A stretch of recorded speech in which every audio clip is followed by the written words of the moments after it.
Hola, me llamo Javier Álvarez y soy el profesor de Español 101 en el verano en Ikeyu. Hoy vamos a repasar el capítulo 1 del libro y vamos a empezar y a introducir el capítulo 2 del libro de texto. Primero, yo saludo. Right? Hola, clase. ¿Cómo están? Do you say bien? Very good. Sí, yo también. Me too. Estoy bien. Buenas tardes. That's another way of greeting people. Good afternoon. Buenos días. Good morning. Or buenas noches. Good night or good evening. Yeah. How do you pronounce it? I. There is and there are in English, right? So if I ask you, the answer to that question is hay 28 estudiantes en la clase. Remember, any question that I ask you or anybody asks you requires an answer, a full answer. In chapter 2 of the textbook, which corresponds also with Modulo 2, we're going to cover Los Estados Unidos. Los Estados Unidos is the name of the country in Spanish, just like in French, Los Estados Unis. See? Does it make sense? Okay, you're learning something new today, right? Good. Alright, that's the idea. Now, the vocabulary in this chapter is related to el salón de clase. Everything that is in the salón de clase. What is this? Un marcador. What is this? Un profesor. What is this? Un borrador. This? Una pizarra. What is this? Una computadora. Muy bien. Etcétera, etcétera. La silla, la puerta, la lámpara, la ventana, etc., etc. Also, something very important that you are going to practice in this chapter is las materias. Yes, las materias is what we study at the university. Español. Me gusta la clase de español. Otra materia, matemáticas. Biología, ciencias, arte, la química, la sociología, la historia, la computación, la física, el inglés, etc., etc. So, another of the two big sections that every language is structured around is grammar. One is vocabulary. It requires quite a great deal of memorization. But you are young people. Remember, the younger you are, the fresher your brain, the easier it is to memorize. So, it's crucial that now you commit yourself to learning as much as you can. Not only a language, but everything. But the language requires a lot of memorization in terms of vocabulary. There's no other techniques but memorizing. I'm sorry, that's the way. So, now that you're young, try to memorize as much vocabulary as possible. The second one is grammar. With grammar, you don't need much of memorization, but more like analysis, understanding of the concepts, how they work. Grammar, nouns. Nouns is one of those big categories. Words that are used to name people, things, places, and ideas. Simple as that. Nouns. How do you say nouns in Spanish? Sustantivos. I'm going to make emphasis on how you translate these categories. It's not necessary. But keep in mind, sustantivo, talk about substance. Yeah, substance. The substance. And it's because, you need the substance. This substance in this word. In a word, for example, say any word. Let's say casa. The word casa, which is house, there's a substance in that. You immediately think house. When I say casa, you think on something like this, right? Maybe the idea of casa is different than mine, and yours is more like a huge mansion, and well, let's say, just for the sake of illustration, that this is a house. Right? There's a substance in it. Yeah. While in an adjective, not necessary. In an article, no. In a verb, this idea of an action. Here is something. Alright? Okay. So, we have plural and singular. This is singular because it's only one. I mean, that one. The one I just raised is one. So it's una casa. So, genders and articles as well. Nouns will always carry with them, or will bring with them, the idea of gender and number.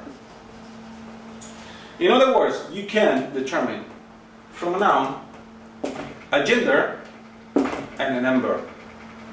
Number in the sense of singular or plural, right? Gender in the sense of masculine or feminine. And as I mentioned in last module, nouns are either masculine or feminine, plural or singular. Casa would be, if I ask you to define it, would be feminine singular noun. As such, you will need the article that immediately points out. The singular and feminine article is la. Right? There's no other one. Singular, feminine, la. Unless we're talking about unless we're talking about definite or indefinite. Here is definite, right? La. But if we're talking in terms of indefinite, would be una, right? So you learn already that definite articles are el, la, plural of el would be los, plural of la is las. And those make the definite articles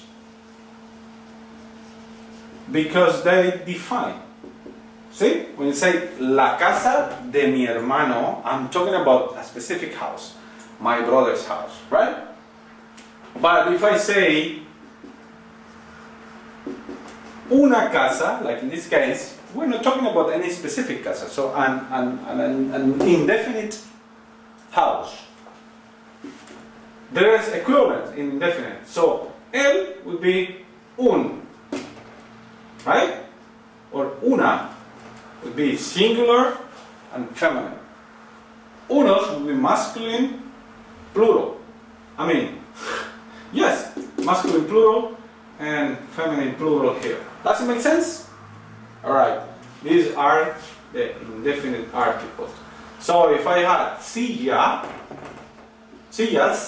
and ask you to put in front of it, to use the indefinite article, you need to look at here and use unas, because it's the only one that matches that. Now, when it comes to communicating, because that's what we use a language mostly, to communicate, right? You will communicate what?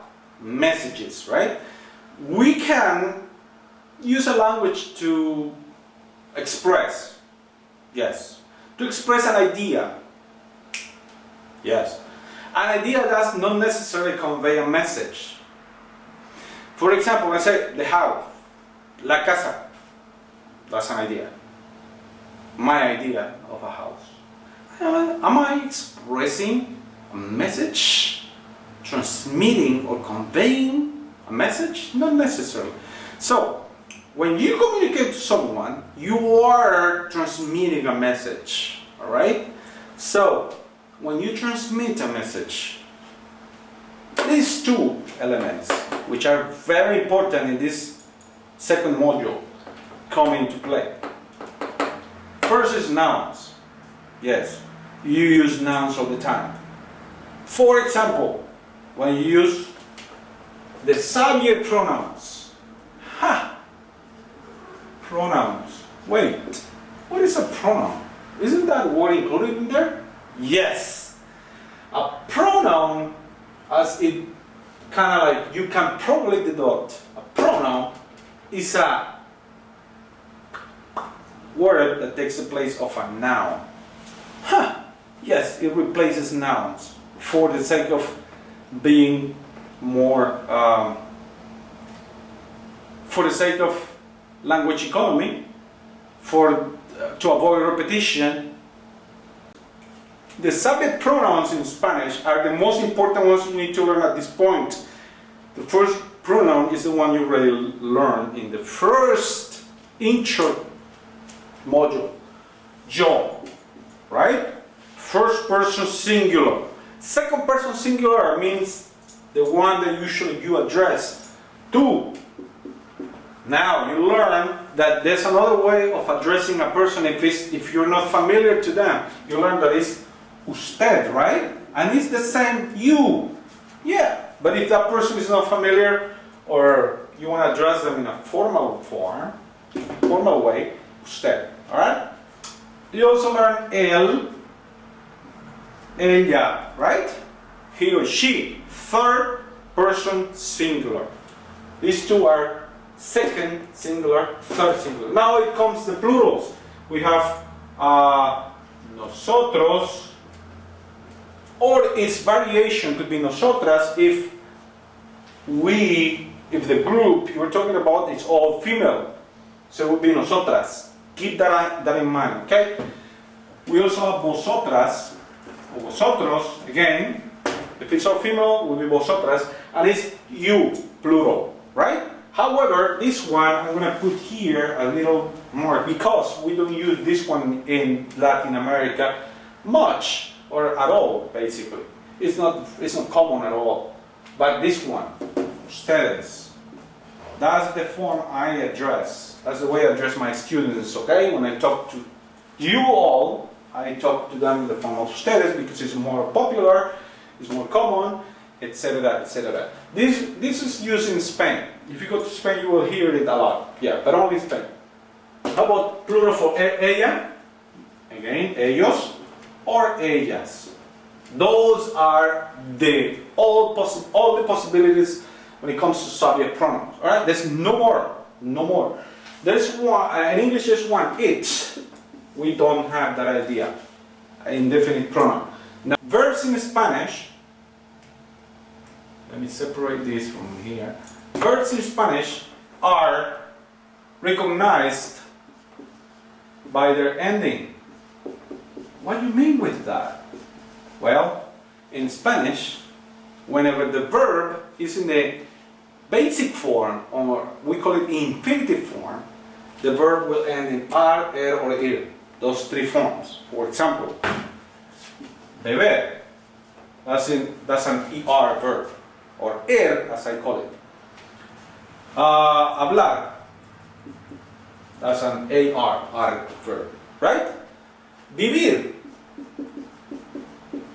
That's an ir verb, or ir for you. That's to drink, to speak, to live. To live. So these verbs are in infinitive form. If you put one of these guys in front of them,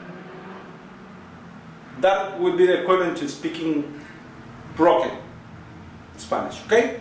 What you're going to do, you need to conjugate it always. Depending on the ending, it will have to observe a different ending for each of these pronouns. Compared to, look at it, you have to be able to conjugate the verb with each of these persons. It's not that difficult, honestly. It's very simple. It's just a matter of practice. Let's start with verbos ar. Alright? Ar only. Let's use verbo hablar. How do you conjugate in the AR ending? All verbs, except for those that are irregular, okay? All verbs ending in ar will conjugate this form. Easy. You just draw that ending. That happens with all the endings. You just drop the ending at the appropriate ending according to this form, okay, or according to the pronoun. So all these pronouns have in common what is called the root. All right, yo hablo, that would be the first ending, the yo ending, okay, and you say I speak. Tú hablas. Look at it. Habla is the same. Let me erase this so you don't get confused. Hablas. The ending is as. Okay? Maybe I should do the other way around. Let me underline the ending. Hablo, hablas. O as. Alright? And you say you speak. He, she, you, usted form. All these three guys will always have the same ending. Alright? Always. In all the verbs. Habla. Look at the ending. A. That's for the AR endings. Okay? Nosotros.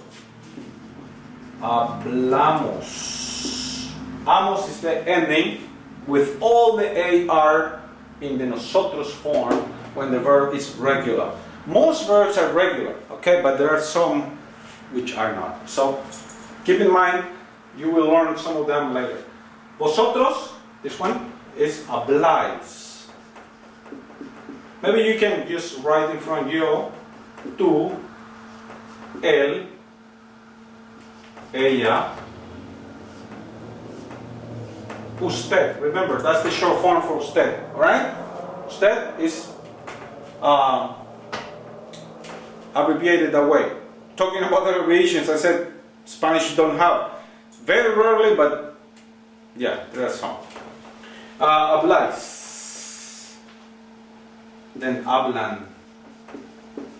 Ais is the ending for vosotros and for these three. Remember, always these guys are grouped together in the case of verb endings. Okay, so there you are. Those are all the endings for verbs are very simple. So, for example, let's practice.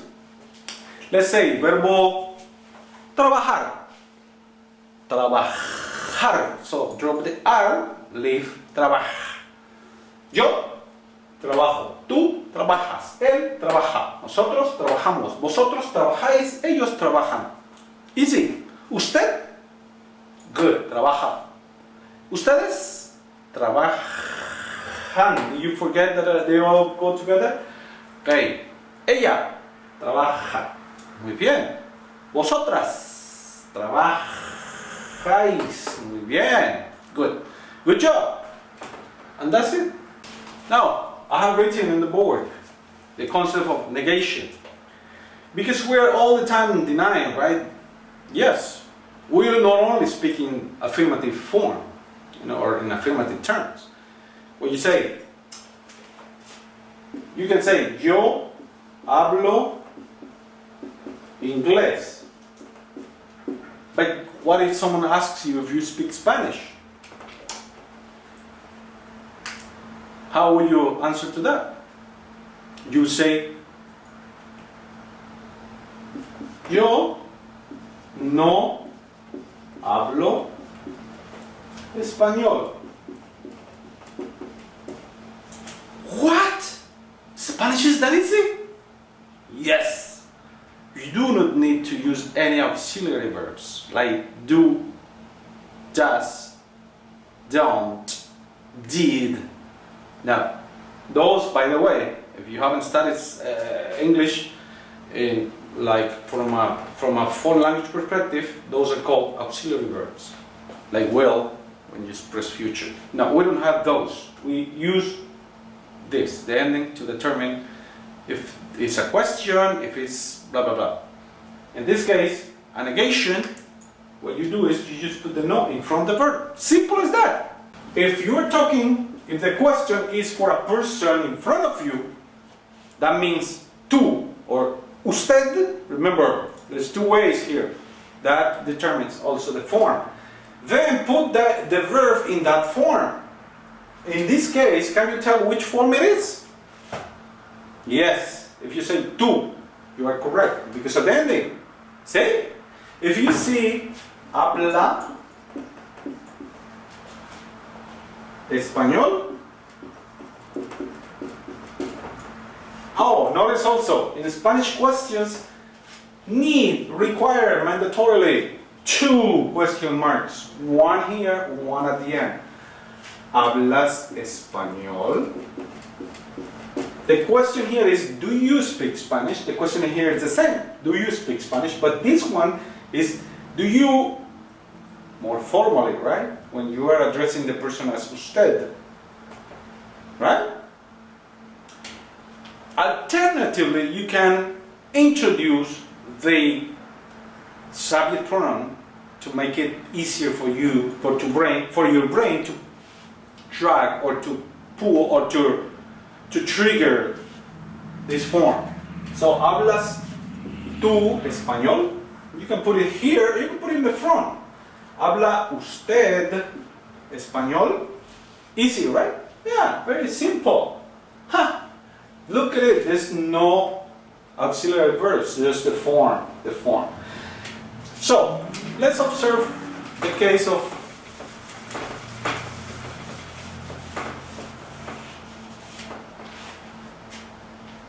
tú hablas inglés. Can you tell whether it is a question or a statement? Yes. You can tell because if it were a question, it would have question marks. That's the case of Spanish. That's very, what? Yes. Look, in Spanish, you can turn a statement to a question just by doing this. That's how easy it is to ask questions in Spanish. Just a statement, you put it in between question marks, and then you are asking a question. But that's in written form, right? Because visually I can tell it's a question for this. How about spoken form? How do you determine between, or how do you differentiate between a statement and a question? Can you tell? If you said because of the intonation, then you are very smart, my friend. Yes, the intonation. Yeah. Look, without the question mark, it would be a statement. Therefore, look how it sounds. Tú hablas inglés. Now, with the question marks, or in between question marks, it sounds like this. ¿Tú hablas inglés? See? A statement would be, tú hablas inglés. The intonation goes straight. In a question, the intonation goes, ¿tú hablas inglés? ¿Tú hablas inglés? Goes up towards the end.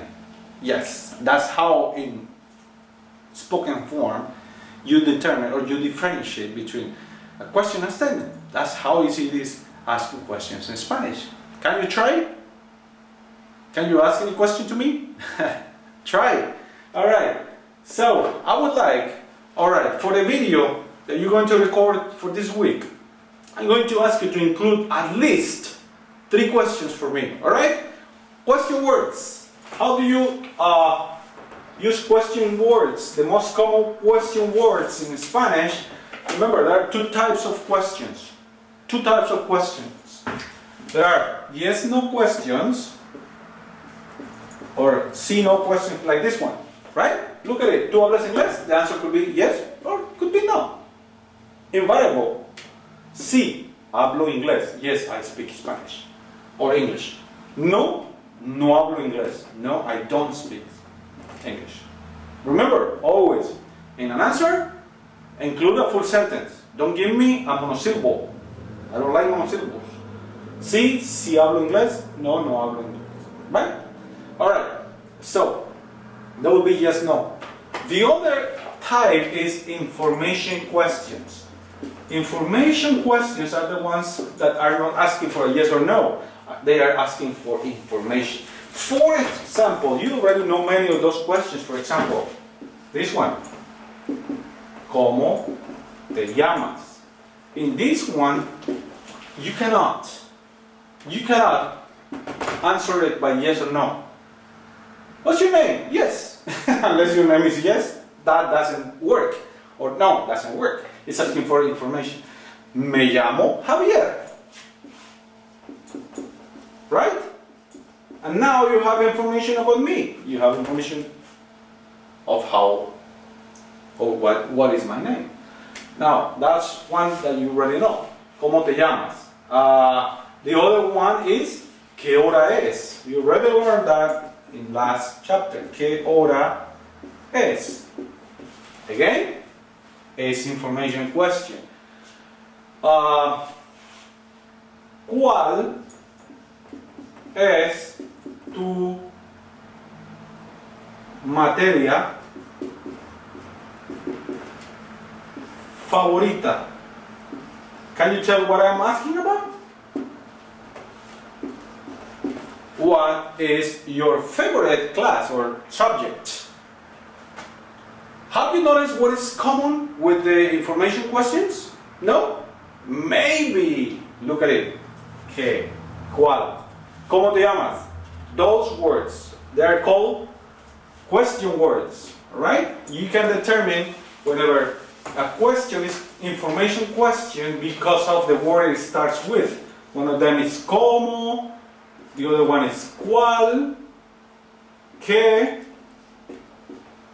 ¿Cuántos? Remember how many or cuántas? How many students are there in class? ¿Cuándo? ¿Dónde? Where? ¿Cuándo is when? ¿Cuántos is how many? ¿Qué? ¿Cuál? ¿Cómo? Both are ¿qué? And how. Why? ¿Por qué? Etc. etc. There are many more, but these are the most common ones. So keep in mind, those are asking for information. Okay, whenever someone asks you a question. And there you are. One practice that I like to do is try writing a statement. For example, me gusta la comida mexicana. I like Mexican food.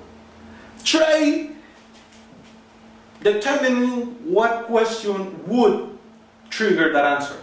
If someone had asked you a question and you had given that as a statement, as an answer. Yes, with every statement you can come up with a question. For example, when I say, me llamo Javier, I can come up with a question for that statement.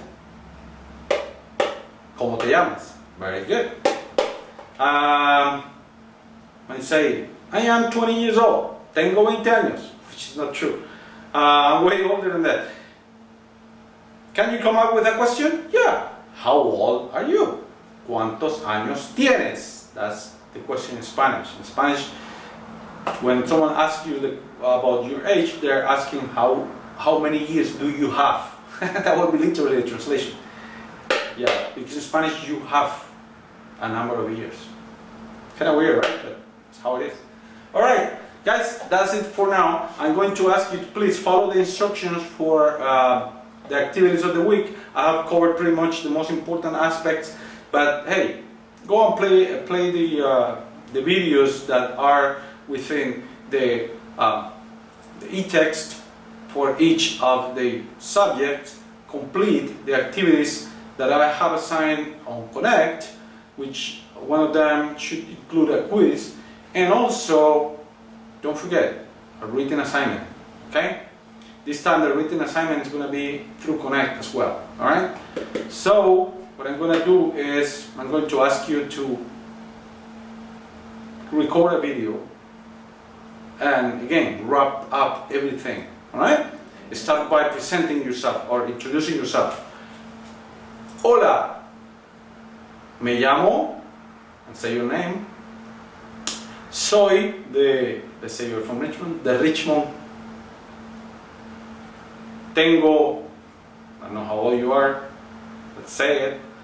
Remember, use what you have learned, the numbers. Son las, I don't know what time it was when you recorded it, let's say it. The idea is that I can give you feedback, okay, on what you're doing. So, hopefully, I will be giving you the feedback for this week's video soon. Alright guys, it has been a pleasure. I hope that you have learned from this video and keep safe. See you.